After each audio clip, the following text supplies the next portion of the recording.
ఒకవైపు ప్రశాంతంగా నీలి సముద్రం, మరోవైపు ఉప్పొంగిన జన సముద్రం. ఇది శనివారం ఉదయం విశాఖలో పరిస్థితి. పక్కా ప్రణాళిక, నెల రోజుల శ్రమ, సమిష్టి కృషి యోగాంధ్రను సూపర్ సక్సెస్ చేశాయి. అంతర్జాతీయ యోగా దినోత్సవ వేడుక విశాఖలో సంబరంగా జరిగింది. ఈ కార్యక్రమంలో ప్రధాని మోదీతో పాటు గవర్నర్ అబ్దుల్ నజీర్, ముఖ్యమంత్రి చంద్రబాబు, ఉప ముఖ్యమంత్రి పవన్ కళ్యాణ్, పలువురు కేంద్ర రాష్ట్ర మంత్రులు, ప్రముఖులు యోగాసనాలు వేశారు.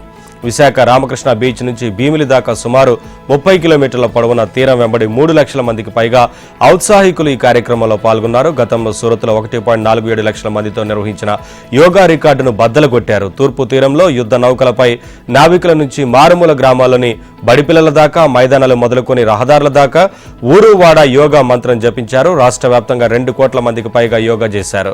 యోగాంధ్ర విజయవంతంపై ప్రధాని మోదీ హర్షం వ్యక్తం చేశారు. అద్భుతమైన ఏర్పాట్లు చేసిన రాష్ట్ర ప్రభుత్వాన్ని ప్రశంసించారు. మొత్తానికి నెల రోజుల ప్రణాళిక, వారం రోజుల పగడ్బందీ కార్యాచరణ ఫలించింది. యోగాంధ్ర ఘనంగా విజయవంతమైంది. విశాఖ వేదికగా నిర్వహించిన యోగాంధ్ర 2025 మహా ప్రదర్శన రికార్డులు బద్దలుగొట్టింది. లక్షలాది మందితో యోగాసనాలు నిర్వహించి సూరత్ రికార్డును బ్రేక్ చేసింది. 2 గిన్నెస్ రికార్డులతో పాటు 21 వరల్డ్ బుక్ ఆఫ్ రికార్డులను సాధించింది. ఇటు ఆర్కే బీచ్ నుంచి భీమిలి వరకు 30.16 కిలోమీటర్ల మేర 3,03,654 మందితో చేపట్టిన యోగా ప్రదర్శన గిన్నెస్ రికార్డును సొంతం చేసుకుంది. 2023లో గుజరాత్లోని సూరత్లో 1.47 లక్షల మందితో యోగా నిర్వహించడమే ఇప్పటివరకు రికార్డుగా ఉంది. ఇప్పుడు దాన్ని అధిగమించి సరికొత్త రికార్డును సృష్టించినట్లయింది. అలాగే శుక్రవారం సాయంత్రం ఏయూ ఇంజనీరింగ్ కళాశాల మైదానంలో 22,122 మంది గిరిజన విద్యార్థులు 108 నిమిషాల్లో 108 సార్లు సూర్య నమస్కారాలు చేశారు. ఈ కార్యక్రమానికి కూడా గిన్నిస్ వరల్డ్ రికార్డ్స్లో చోటు దక్కింది. ఈ 2 రికార్డులకు సంబంధించిన పత్రాలను మంత్రి నారా లోకేష్ కు గిన్నిస్ బుక్ ప్రతినిధులు శనివారం ఆర్కే బీచ్ రోడ్లోని యోగా ప్రధాన వేదిక వద్ద అందజేశారు. మరోవైపు ఏపీ వ్యాప్తంగా యోగా కార్యక్రమాలను నిర్వహించి రాష్ట్ర ప్రభుత్వం సక్సెస్ చేసింది. థీమ్ బేస్డ్ యోగాలో భాగంగా 101 టూరిస్ట్ స్పాట్లలో యోగా డేను నిర్వహించారు. మొత్తం 14,947 గ్రామాలు, 784 మండలాలు, 26 జిల్లాలతో పాటు రాష్ట్ర స్థాయిలో కూడా ఈవెంట్లు కండక్ట్ చేశారు. యోగాకు సంబంధించి పోటీలు నిర్వహించడంతో పాటు గెలుపొందిన వారికి సర్టిఫికేట్లు అందించారు. అలాగే ప్రపంచం మొత్తం ఆంధ్రప్రదేశ్ వైపు తిరిగి చూసేలా ఏర్పాట్లు చేసి రికార్డులు నెలకొల్పింది. రాష్ట్ర పౌరుల ఆరోగ్యాన్ని యోగా ద్వారా మరింత మెరుగుపరిచే ప్రయత్నం చేసింది. అంతర్జాతీయ యోగా దినోత్సవం విశాఖ వేదికగా సూపర్ హిట్ అయిందని, ప్రజల సహకారంతో చరిత్ర సృష్టించామని ముఖ్యమంత్రి చంద్రబాబు అన్నారు. యోగాను కామన్వెల్త్, ఏషియన్ గేమ్స్ తో పాటు ఒలింపిక్స్ లో చేర్చేలా ప్రధాని మోదీ చొరవ తీసుకోవాలని కోరారు. ప్రధానమంత్రి 10 ఏళ్ల కృషి ఫలించిందని, ఏపీలో ఒక్కరోజే 12 లక్షల చోట్ల 2.17 కోట్ల మంది యోగాలో భాగస్వాములయ్యారన్నారు. యోగా కొందరిది కాదు, అందరిదనే భావనను ప్రధాని తీసుకొచ్చారని కొనియాడారు. అందువల్లే ఉదయం 6 గంటలకే రావాలని పిలుపునిస్తే తెల్లవారుజామునే చేరిపోయారని, ప్రకృతి కూడా సహకరించిందన్నారు. ఇక మొత్తం 3,03,654 మంది విశాఖలో పాల్గొన్నట్లు క్యూఆర్ కోడ్ స్కాన్ ద్వారా తేలిందని, ఇది గిన్నిస్ రికార్డు అని చంద్రబాబు తెలిపారు. 22,122 మంది గిరిజన విద్యార్థులు 108 నిమిషాల పాటు సూర్య నమస్కారాలు చేయడంతో 2వ రికార్డు సొంతమైందన్నారు. దీనికి అదనంగా మరో 21 రికార్డులు సాధించి చరిత్ర సృష్టించామని తెలిపారు. శనివారం విశాఖ బీచ్ రోడ్లో శనివారం ఉదయం జరిగిన 11వ అంతర్జాతీయ యోగా దినోత్సవ కార్యక్రమంలోనూ కలెక్టరేట్లో విలేకరుల సమావేశంలో ఆయన మాట్లాడారు. రాష్ట్ర వ్యాప్తంగా 2.45 కోట్ల మంది రిజిస్టర్ చేసుకున్నారు. వీరిలో 25,000 మందికి ధ్రువపత్రాలు ఇద్దామనుకుంటే ఆ సంఖ్య 1.8 లక్షలకు చేరిందని చంద్రబాబు తెలిపారు. సాంకేతికతను అందిపుచ్చుకోవడంలో ప్రధానికి మించిన వారెవరూ లేరన్నారు. అలాగే మంచి ఆలోచనలు, విజ్ఞానం ఉన్నవారు సాంకేతికతను అందిపుచ్చుకుంటే మంచి ఫలితాలు సాధించవచ్చని చంద్రబాబు తెలిపారు. యోగాంధ్ర కార్యక్రమం విజయవంతంలో కీలక పాత్ర పోషించిన రాష్ట్ర ఐటీ, మానవ వనరుల అభివృద్ధి శాఖల మంత్రి లోకేష్ ను ప్రధానమంత్రి నరేంద్ర మోదీ ప్రశంసించారు. ఈ కార్యక్రమం నిర్వహణలో లోకేష్ చొరవ, పనితీరు గురించి తెలుసుకున్న ప్రధాని మోదీ వేదికపైన ఆయన్ను అభినందించారు. యోగాంధ్ర విజయవంతంలో లోకేష్ పాత్ర మరువలేనిదన్నారు. ఇలాంటి కార్యక్రమాలను ఏ విధంగా జనంలోకి తీసుకెళ్లగలమో గత నెలన్నర రోజులుగా ఆయన చేసి చూపించారని కొనియాడారు. ఆయన ప్రజలు ఆదర్శంగా తీసుకోవాలని సూచించారు. ఇక విశాఖలో అంతర్జాతీయ యోగా దినోత్సవం నిర్వహణకు ప్రభుత్వం ఏర్పాటు చేసిన మంత్రుల సబ్ కమిటీలో లోకేష్ కీలక సభ్యుడు. 10 రోజుల ముందే విశాఖపట్నం వచ్చి ఆంధ్ర యూనివర్సిటీలోని సాగరిక హాలులో అధికారులతో ఆయన సమీక్షా సమావేశం నిర్వహించారు. కమాండ్ కంట్రోల్ రూమ్ పనితీరును పరిశీలించారు. సమీక్ష నిర్వహించేందుకు 5 రోజుల క్రితం ముఖ్యమంత్రి చంద్రబాబు విశాఖ వచ్చినప్పుడు కూడా ఆయనతో పాటు వచ్చి సమీక్షలో పాల్గొన్నారు. పార్టీ శ్రేణులకు జన సమీకరణపై పలు సూచనలు చేశారు. ప్రపంచమంతా విశాఖ వైపు చూసేలా యోగాంధ్ర 2025 గ్రాండ్ సక్సెస్ అయింది. ఈ విషయాన్ని సాక్షాత్తు ప్రధాని మోదీని చెప్పారు. అంతేకాకుండా మంత్రి లోకేష్ ను లక్షలాది మంది సమక్షంలో ప్రశంసించారు. గత రికార్డులను అధిగమించి గిన్నిస్ బుక్ లో స్థానం సంపాదించుకుంది. ఇతర రికార్డులను సైతం యోగాంధ్ర సొంతం చేసుకుంది. కానీ వైసీపీ నేతలు యోగాడేను ఓవైపు ప్రశంసిస్తూనే మరోవైపు విమర్శలు చేస్తూ తమ కడుపు మంటను బహిర్గతం చేసుకుంటున్నారు. యోగాంధ్ర సక్సెస్ ను జీర్ణించుకోలేక కూటమి ప్రభుత్వంపై విమర్శలు చేస్తున్నారు. మంత్రులు అధికార యంత్రాంగం అంతా వారం రోజుల నుంచి విశాఖలో ఉండి పైగా చంద్రబాబు లోకేష్ వెళ్లి సమీక్షలు చేసి పత్రికల్లో ఫోటోలు వేయించుకున్నారంటూ సజ్జల రామకృష్ణారెడ్డి విమర్శలు చేశారు. అయితే విశాఖలో యోగాకు ఇంత ఖర్చు పెట్టడం ఏంటని మీడియా ప్రతినిధులు ప్రశ్నిస్తే చంద్రబాబు రిషికొండ ప్యాలెస్ గురించి మాట్లాడటం ఏంటని ఆయన ప్రశ్నించడం వివాదంగా మారింది. ఇదే అదనుగా ఇటీవల ప్రెస్ మీట్ లో జగన్ అడిగిన ప్రశ్నలకు చంద్రబాబు సమాధానం చెప్పకుండా వేరే అంశాలను ప్రస్తావించి సమస్యలను పక్కదారి పట్టించే ప్రయత్నం చేశారని సజ్జల ఆరోపించారు. కానీ సత్తెనపల్లిలో రపా రపా నరుకుతామని ప్రదర్శించిన పోస్టర్తో పాటు పొదిలిలో నిరసన వ్యక్తం చేస్తున్న మహిళలపై వైసీపీ నేతలు రాళ్లు రుబ్బిన అంశాన్ని మాత్రం సజ్జల ప్రస్తావించలేదు. వైసీపీ అక్రమాలు దౌర్జన్యాలను పక్కదారి పట్టించేలా బాబు షూరిటీ, భవిష్యత్తుకు గ్యారంటీ, సూపర్ 6 వంటి పథకాలను అమలు చేయలేదని సజ్జల ఆరోపించారు. యోగా కోసం దుబారా ఖర్చు పెట్టారన్న వైసీపీ నేతల వ్యాఖ్యలపై సీఎం చంద్రబాబు ఆగ్రహం వ్యక్తం చేశారు. ఋషికొండపై 500 కోట్లతో ప్యాలెస్ కట్టి నిధులు దుర్వినియోగం చేయలేదా అని నిలదీశారు. ఏపీ రాజధాని మహిళలను కించపరిచేలా సాక్షి టీవీ డిబేట్ లో చేసిన వ్యాఖ్యల వెనుక కుట్రకోణం ఏమైనా ఉందా అని పోలీసులు పూర్తి స్థాయిలో దర్యాప్తు చేస్తున్నారు. తమ విచారణలో లభించిన ఆధారాలను బట్టి పోలీసులు కుట్రకోణాన్ని కనిపెట్టేందుకు లోతుగా విచారణ చేస్తున్నట్లు తెలిసింది. ముందస్తు స్క్రిప్ట్ వచ్చిందా అనే కోణంలోనూ విచారణ చేస్తున్నట్లు సమాచారం. ఈ కేసులో ప్రధాన నిందితుడు కృష్ణంరాజును శుక్రవారం తొల్లూరు పోలీసులు కస్టడీకి తీసుకున్నారు. తొలి రోజు కస్టడీలో ఆయన పలు ప్రశ్నలకు నోరు విప్పకపోవడంతో పోలీసులు అనుమానం వ్యక్తం చేస్తున్నారు. పోలీసుల వద్ద ఉన్న ఆధారాలను ఆయన చెబుతున్న వివరాలకు పొంతన లేదని తెలిసింది. వైసీపీ నేతల ఖాతాల నుంచి కృష్ణంరాజు ఖాతాకు నగదు బదిలీ కావడంపై ప్రశ్నిస్తే తన YouTube channel news and views అనే ఆన్లైన్ పత్రికకు వారు ప్రకటనలు ఇస్తుంటారని తెలిపారు. అయితే ఈ విషయంలో వాస్తవాలు ఉండకపోవచ్చని పోలీసులు భావిస్తున్నారు. ఆ ప్రకటనలకు ఆధారాలు ఇవ్వాలని అడిగితే కృష్ణంరాజు సరైన సమాధానం చెప్పలేదని తెలిసింది. ఇప్పటికే పోలీసులు కృష్ణంరాజు బ్యాంకు ఖాతాలు, కాల్ డేటాను విశ్లేషిస్తున్నారు. ఏ నేతల ఖాతాల నుంచి ఎంత నగదు బదిలీ అయింది, ఎవరెవరితో ఫోన్లో మాట్లాడింది పరిశీలిస్తున్నారు. చంద్రబాబుపై కక్షతోనే తాను వ్యాఖ్యలు చేసినట్లు కృష్ణంరాజు చెప్పడంతో పోలీసులు మరింత లోతుగా దర్యాప్తు చేస్తున్నారు. అయితే కస్టడీలో శనివారం పోలీసుల ప్రశ్నలకు తెలియదు, గుర్తులేదంటూ కృష్ణంరాజు దాటవేత ధోరణి ప్రదర్శించారని, మరికొన్ని ప్రశ్నలకు మౌనం వహించినట్లు తెలిసింది. ఆంధ్రప్రదేశ్లోని ఆరోగ్య శాఖలో వైద్య పరికరాల కొనుగోళ్ల అధికారులకు కాసుల వర్షం కురిపిస్తోంది. ఆసుపత్రులకు అవసరం ఉన్నా లేకున్నా కోట్ల విలువైన పరికరాలను కొనుగోలు చేయడంతో ప్రజాధనం వృధా అవుతోంది. అనంతపురం, విశాఖపట్నం, విజయవాడ, గుంటూరు మెడికల్ కాలేజీల్లో అవసరం లేకుండా కోట్ల విలువైన పరికరాలను కొనుగోలు చేసినట్లు తెలుస్తోంది. అనంతపురం ఆసుపత్రిలో ఒకే రకమైన వైద్య పరికరాలను 2 సార్లు కొనుగోలు చేయడం గమనార్హం. ఇక్కడ తొలుత 8 కోట్లు వెచ్చించి కొనుగోలు చేసిన వైద్య పరికరాలను సిబ్బంది సక్రమంగా ఉపయోగించడం లేదు. ఇప్పుడు మళ్లీ మరో 8 కోట్లు వెచ్చించి అవే పరికరాలను కొనుగోలు చేశారు.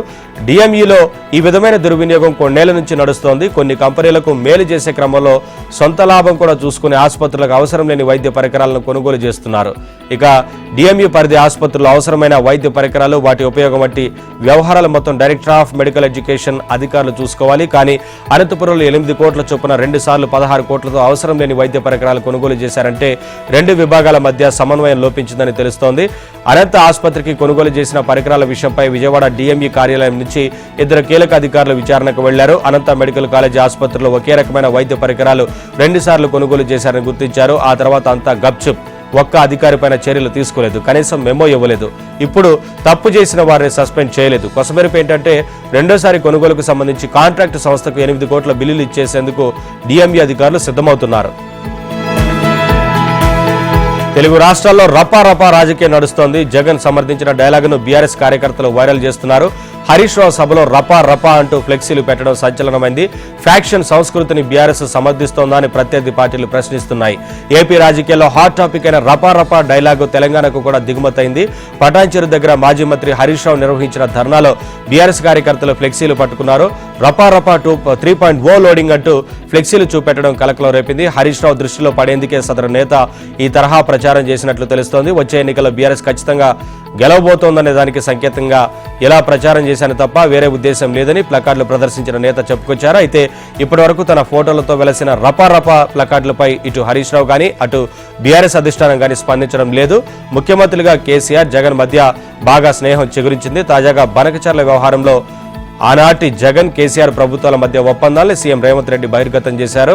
నాడు అధికారంలో ఉన్న బీఆర్ఎస్ వైసీపీ ఒకటిగానే సాగాయి. ఇప్పుడు ఏపీలో విపక్షంగా ఉన్న వైసీపీ రపరప డైలాగులు పేలుస్తోంది. ఏపీ సంస్కృతిని బీఆర్ఎస్ దిగుమతి చేసుకుంటోందా అన్న అనుమానాలు వ్యక్తమవుతున్నాయి. అయితే ఫ్యాక్షన్ క్షుద్ర రాజకీయాలను తెలంగాణ ప్రజలు స్వాగతిస్తారా? ఉద్యమ గడ్డపై ఉన్న పార్టీలు రపరప సంస్కృతిని సహిస్తాయా, తిరస్కరిస్తాయా అన్నది వేచి చూడాలి.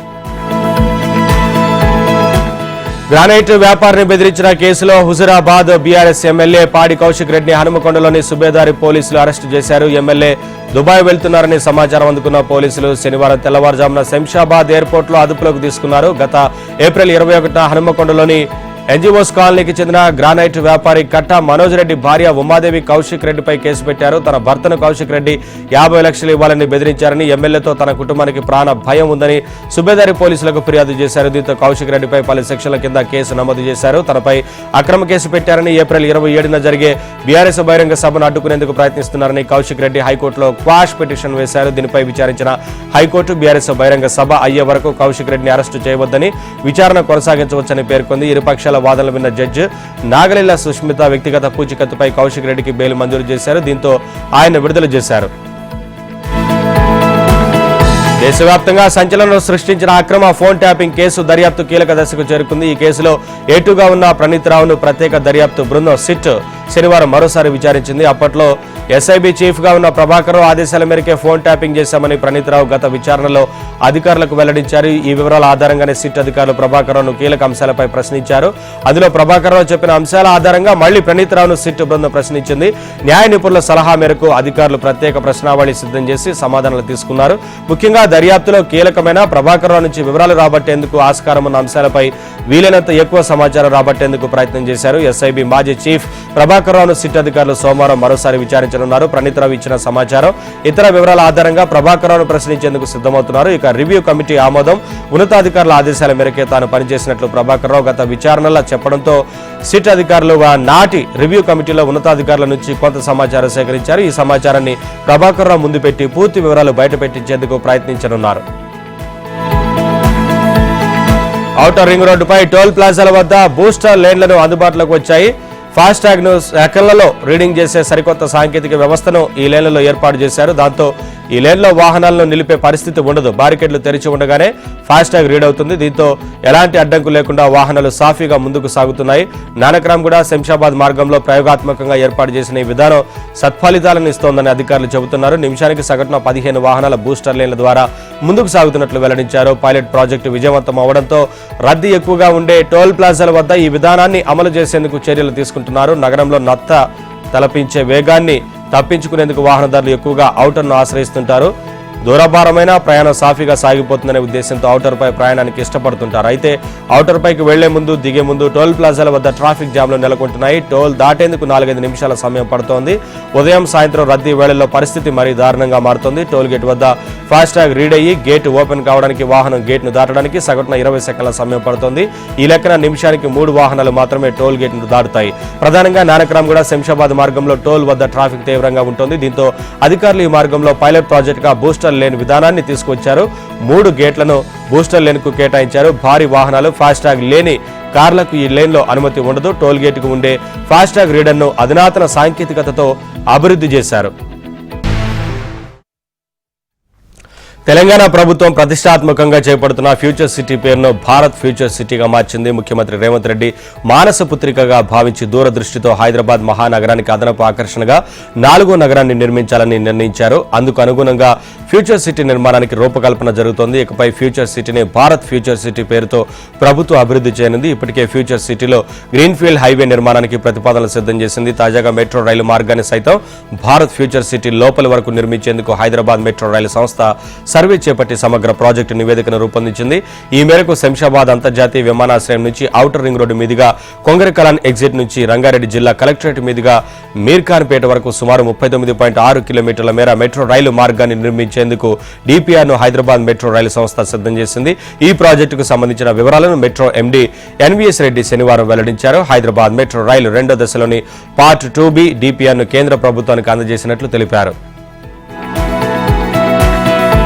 తమ తమ సంస్థలో పెట్టుబడులు పెడితే అతి తక్కువ సమయంలోనే అత్యధిక లాభాలు ఇస్తామన్నారు. వందలాది మంది నుంచి దాదాపు 500 కోట్లు వసూలు చేశారు. తీరా చెప్పిన సమయం వచ్చాక డబ్బులు తిరిగి ఇవ్వకుండా పరారయ్యారు. బాధితులు లబోదిబ్బమంటూ పోలీసులను ఆశ్రయించడంతో ఈ భారీ రియల్ ఎస్టేట్ మోసం వెలుగులోకి వచ్చింది. కావూరి హిల్స్ ఎస్వి చాంబర్లోని ఏవి ఇన్ఫ్రా ప్రైవేట్ లిమిటెడ్ పేరిట గోగుల లక్ష్మీ విజయ్ కుమార్, గోగుల అన్నపూర్ణ అనే వ్యక్తులు ఈ మోసానికి పాల్పడ్డారు. మే 28నే కొంతమంది బాధితులు ఫిర్యాదు చేయడంతో సైబరాబాద్ ఈఓడబ్ల్యూ పోలీసులు కేసు నమోదు చేసి దర్యాప్తు చేపట్టారు. దీంతో ఒక్కొక్కరుగా బయటకు వచ్చిన బాధితులు శనివారం ఈఓడబ్ల్యూ పోలీసులను ఆశ్రయించి ఏవి ఇన్ఫ్రా మోసాలను వివరించారు. భూపతి ప్రదీప్ అనే బాధితుడి ఫిర్యాదు, పోలీసులు నమోదు చేసిన ఎఫ్ఐఆర్ ప్రకారం గోగుల లక్ష్మీ విజయ్ కుమార్, గోగుల అన్నపూర్ణ ఏవి ఇన్ఫ్రా డైరెక్టర్లుగా వ్యవహరిస్తూ నగరంలోని పలు ప్రాంతాల్లో తమకు వెంచర్లు ఉన్నాయని చెప్పి ఏజెంట్లు, టెలికాలర్లను నియమించుకున్నారు. 3 రకాల స్కీమ్ల ద్వారా పెట్టుబడిదారులను ఆకర్షించారు. మొదటి స్కీమ్లో తమ సంస్థలో 10 లక్షల పెట్టుబడి పెడితే ఏడాదిలో 50% లాభంతో కలిపి 15 లక్షలు చెల్లిస్తామన్నారు. రెండో స్కీమ్ కింద పెట్టుబడికి బదులుగా భూమి ఇస్తామని, ఆ భూమిని తిరిగి తామే కొనుగోలు చేసి పెట్టిన పెట్టుబడికి 50% లాభం కలిపి ఇస్తామని చెప్పారు. దీనికి బైబ్యాక్ స్కీమ్ అనే పేరు పెట్టారు. ఇక మూడో స్కీమ్ కింద ప్రీ లాంచ్ ఆఫర్లో తక్కువ ధరకే అద్భుతమైన సొంత ఇంటిని సమకూర్చి ఓ ఇంటి వారిని చేస్తామని ప్రకటించారు. పోలీసులు అంచనా వేస్తున్నారు. పాకిస్తాన్ గొంతు ఎండాల్సిందే, ఆ దేశం నీటి కొరతతో అల్లాడాల్సిందే. సింధు నదీ జలాల ఒప్పందాన్ని ఎప్పటికీ పునరుద్ధరించే ప్రసక్తే లేదని కేంద్ర హోంమంత్రి అమిత్ షా తేల్చి చెప్పారు. అయితే అంతర్జాతీయ ఒప్పందాలను ఏకపక్షంగా రద్దు చేయలేమన్న ఆయన వాటిని నిలిపి ఉంచే హక్కు భారత్కు ఉందని, ఇప్పుడు తాము అదే చేశామని తెలిపారు. ఇరు దేశాల శాంతి, అభివృద్ధి కోసమే 1960లో ఈ ఒప్పందం చేసుకున్నట్లు పీఠికలో స్పష్టంగా పేర్కొన్నారు. కానీ ఒకసారి దీనిని ఉల్లంఘిస్తే ఎవరూ కాపాడలేరు. పాకిస్తాన్ ఇప్పుడు ఆ పనే చేసింది, అందుకే ఆ దేశానికి తగిన శాస్తి జరగాలి అని ఓ వార్తా సంస్థకు ఇచ్చిన ఇంటర్వ్యూలో షా వ్యాఖ్యానించారు. పాకిస్తాన్ కు ప్రవహిస్తున్న జలాలను రాజస్థాన్ కు మళ్లించనున్నట్లు తెలిపారు. ఇదిలా ఉంటే ఆపరేషన్ సింధూర్పై కాంగ్రెస్ పార్టీ చేసిన విమర్శలను షా కొట్టిపారేశారు. ఇతర పార్టీలను పక్కన పెడితే ఉగ్రవాదంపై తమను ప్రశ్నించే హక్కు కాంగ్రెస్ కు ఎంతమాత్రం లేదని తేల్చి చెప్పారు.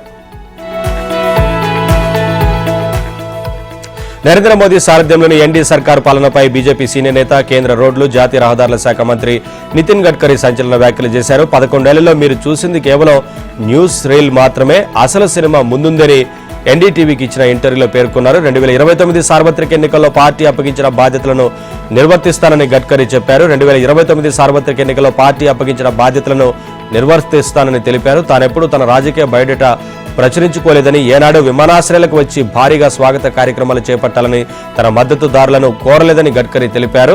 విదర్భలో అన్నదాతల ఆత్మహత్యలను నిలువరించాలని తాను వ్యక్తిగతంగా కోరుకుంటున్నట్లు గడ్కరీ తెలిపారు. రోడ్ల పనుల కంటే ప్రస్తుతం తాను వ్యవసాయం, ఇతర సామాజిక అంశాలపై దృష్టి సారించాల్సి ఉందని ఆయన వ్యాఖ్యానించారు. అధిక జనాభా వల్లే వ్యక్తిగత తలసరి ఆదాయంలో భారత్ టాప్ 10 దేశాల జాబితాలో చోటు దక్కించుకోలేదని తెలిపారు.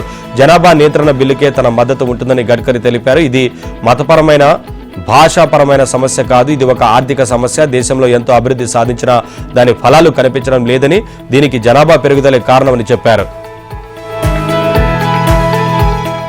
ఎన్నికల సంఘంపై ప్రతిపక్ష నేత రాహుల్ గాంధీ మరోసారి విమర్శలు గుప్పించారు. జవాబు చెప్పడం కాకుండా ఆధారాలను తుడిచివేయాలని ఈసీ ప్రయత్నిస్తుందంటూ తీవ్రస్థాయిలో విరుచుకుపడ్డారు. మహారాష్ట్ర అసెంబ్లీ ఎన్నికల్లో అక్రమాలు జరిగాయని మొదటి నుంచి ఆరోపిస్తున్న రాహుల్ ఓటర్ లిస్టులు, పోల్ డేటా, అలాగే వీడియో ఫుటేజీలను వెల్లడించాలని ఈసీని డిమాండ్ చేస్తున్నారు. అయితే ఈసీ తాజాగా తీసుకున్న మరో నిర్ణయం ఆయన్ను మరింత ఆగ్రహానికి గురిచేసింది. ఈసీ నిర్ణయాన్ని రాహుల్ మ్యాచ్ ఫిక్సింగ్ గా దుయ్యబడుతూ శనివారం ఎక్స్ లో పోస్టు పెట్టారు. ఓటర్ జాబితాకు సంబంధించి మిషన్ రీడబుల్ ఫార్మాట్ ను బయటపెట్టారు. సీసీటీవీ ఫుటేజ్ ని దాచేశారు. దానికోసం చట్టాన్ని సైతం మార్చారు. ఫోటో, వీడియోలను ఏడాదిలోపే ఎన్నికలు జరిగిన 45 రోజుల్లో ధ్వంసం చేస్తారు. ఇదంతా ఆధారాలను ధ్వంసం చేయడం కోసమేనా అనేది ఈసీ జవాబు చెప్పాలి. మ్యాచ్ ఫిక్స్ అయిందనేందుకు ఇదే దాఖలా. ఎన్నికల మ్యాచ్ ఫిక్సింగ్ అనేది ప్రజాస్వామ్యానికి విషయం వంటిదని రాహుల్ గాంధీ దుయ్యబట్టారు. ఈసీ తన నిర్ణయాన్ని ఒక ప్రకటనలో శనివారం సమర్థించుకుంది. సీసీటీవీ ఫుటేజ్, వెబ్కాస్టింగ్ ఫుటేజీలను తొలగించాలనే నిర్ణయం ఓటర్ భద్రత, గోప్యత హక్కును దృష్టిలో ఉంచుకుని తీసుకున్నామని వివరించింది. మహారాష్ట్ర ఎన్నికలకు సంబంధించిన ఓటర్ జాబితా, ఇతర డేటాను బయటపెట్టాలన్న డిమాండ్లపై స్పందిస్తూ ఫుటేజ్ను బయటపెట్టడం వల్ల ఓటర్ భద్రత ప్రమాదంలో పడుతుందని తెలిపింది. నైరుతి రుతుపవనాలు మందగించడంతో రాష్ట్రంపైకి పడమర దిశ నుంచి పొడిగాలులు వీస్తున్నాయి. దాంతో శనివారం వేసవి మాదిరి ఎండలు ఒక్కపోత కొనసాగాయి. రుతుపవనాలు ప్రవేశించాక కూడా వేడి వాతావరణం నెలకొంది. పగటి ఉష్ణోగ్రతలు సాధారణం కంటే 3 నుంచి 5 డిగ్రీలు ఎక్కువగా నమోదయ్యాయి. శనివారం జంగమహేశ్వరపురంలో 41 డిగ్రీల గరిష్ట ఉష్ణోగ్రత నమోదైంది. అయితే సాయంత్రం పూట రాష్ట్రంలో అక్కడక్కడ వర్షాలు కురిశాయి. రానున్న 2 రోజుల్లో కోస్తా, రాయలసీమల్లో ఎండ తీవ్రత, ఒక్కపోత కొనసాగుతాయని, చెదురుముదురుగా వర్షాలు కురిసే అవకాశం ఉందని వాతావరణ శాఖ తెలిపింది. ఇక ఈ నెల 25 నాటికి పశ్చిమ బెంగాల్ పరిసరాల్లో ఉపరితల ఆవర్తనం ఆవరిస్తుందని వాతావరణ శాఖ తెలిపింది. దేశంలో లోక్సభ నియోజకవర్గాల పునర్విభజన చేపట్టాలని నిర్ణయించిన కేంద్ర ప్రభుత్వం ఈ విషయంలో జనాభా పెరుగుదలతో సంబంధం లేకుండా నిర్ణయం తీసుకునే యోచనలో ఉంది. దేశంలోని అన్ని రాష్ట్రాల్లోనూ సమానంగా 20% చొప్పున స్థానాలను పెంచాలని భావిస్తోంది. జనగణన ఆధారంగా నియోజకవర్గాల పునర్విభజన జరిగితే జనాభా నియంత్రణను కట్టుదిట్టంగా అమలు చేసిన దక్షిణాది రాష్ట్రాలకు అన్యాయం జరుగుతుందనే ఆందోళనల నేపథ్యంలో కేంద్రం ఈ దిశగా ఆలోచిస్తున్నట్లు విశ్వసనీయ వర్గాలు తెలిపాయి. 1971లో జనాభా లెక్కల సేకరణ జరిగినప్పుడు దేశ జనాభా 55 కోట్లు మాత్రమే ఉండేదని, ఇప్పుడు దాదాపు 145 కోట్లకు చేరుకుందన్న లోక్సభ సీట్లను పెంచక తప్పదని కేంద్రం భావిస్తోంది. అయితే నియోజకవర్గాల సంఖ్యను స్తంభింపజేయాలని ప్రతిపక్షాలు చేస్తున్న డిమాండ్ను తిరస్కరిస్తూనే దక్షిణాది రాష్ట్రాలకు ఇబ్బంది లేకుండా అన్ని రాష్ట్రాలకు సమానంగా నియోజకవర్గాల సంఖ్యను పెంచడం సముచితమైన యోచనలో ఉంది. నిజానికి దక్షిణాదితో పోలిస్తే ఉత్తరాది జనాభా పెరిగిందని చెప్పేందుకు సాక్ష్యాధారాలేమీ లేవని, జనగణన తర్వాత ఈ విషయంలో స్పష్టత వస్తుందని కేంద్ర ప్రభుత్వ వర్గాలంటున్నాయి. జూలై 21 నుంచి ఆగస్టు 11 వరకు జరిగే పార్లమెంటు వర్షాకాల సమావేశాల్లో జమిలి ఎన్నికల బిల్లును ప్రవేశపెట్టేందుకు నరేంద్ర మోదీ సర్కార్ రంగం సిద్ధం చేస్తోంది. అహ్మదాబాద్ విమాన ప్రమాదం తర్వాత ప్రయాణికులను విమానాలు భయపెడుతున్నాయి. గాల్లోకి వెళ్లిన తర్వాత తమ ప్రాణాలు ఏమవుతాయోనని ఆందోళన చెందుతున్నారు. ఇటీవల ఢిల్లీ నుంచి హాంకాంగ్ వెళ్తున్న ఎయిర్ ఇండియా విమానం ఆకాశంలో ఎగురుతుండగా దాని తలుపు వద్ద బుస్సుమంటూ చప్పుడు మొదలైంది. అంతేకాదు ఆ తలుపు స్వల్పంగా వణుకుతుండటంతో ప్రయాణికులు ఆందోళనకు గురయ్యారు. భయపడొద్దు, ఏమీ కాదంటూ సర్ది చెప్పిన విమాన సిబ్బంది కొన్ని కాగితపు నాప్కిన్లు తీసుకొచ్చి తలుపు సందులో కుక్కారు. దాంతో చప్పుడు ఆగిపోయింది. విమానం హాంకాంగ్ చేరుకుని సురక్షితంగా ల్యాండ్ అయింది. ఆలస్యంగా బయటకు వచ్చిన ఈ ఘటన అహ్మదాబాద్ లో విమానం కూలిన ఘటన జరగడానికి 12 రోజుల ముందు జూన్ 1న జరిగింది. ఆ విమానం కూడా అహ్మదాబాద్ లో ప్రమాదానికి గురైన Boeing 787 dream liner model they కావడం గమనార్హం. ఇక గౌహతి, చెన్నై ఇండిగో ఎయిర్లైన్స్ విమానం ఇంధనం అత్యంత తక్కువగా ఉండటంతో బెంగళూరులో అత్యవసరంగా ల్యాండ్ అయింది. నిజానికి ఈ విమానం చెన్నైకి చేరుకున్న విమానాశ్రయం చాలా రద్దీగా ఉండటంతో ల్యాండింగ్ కు అనుమతి రాలేదు. దీంతో విమానాన్ని కాసేపు చెన్నై పైనే తిప్పిన పైలట్ ఇటు బెంగళూరు విమానాశ్రయం వైపు మళ్లించారు. విమానంలో ఇంధనం అత్యంత తక్కువగా ఉండడంతో మేడే మేడే అంటూ ప్రమాద సంకేతాలు ఇచ్చారు. బెంగళూరు విమానాశ్రయం ఏటీసీ అనుమతి ఇవ్వడంతో అక్కడ అత్యవసర ల్యాండింగ్ చేశారు. విమానంలో ఇంధనం నింపుకొని తిరిగి చెన్నైకి వెళ్లారు. ఇక శుక్రవారం చెన్నై నుంచి మదురైకి బయలుదేరిన ఇండిగో విమానంలో సాంకేతిక సమస్యలు తలెత్తడంతో తిరిగి చెన్నైకి మళ్లించి అత్యవసరంగా ల్యాండింగ్ చేశారు. ఇలా వరుస ఘటనతో ప్రయాణికులు భయపడుతున్నారు.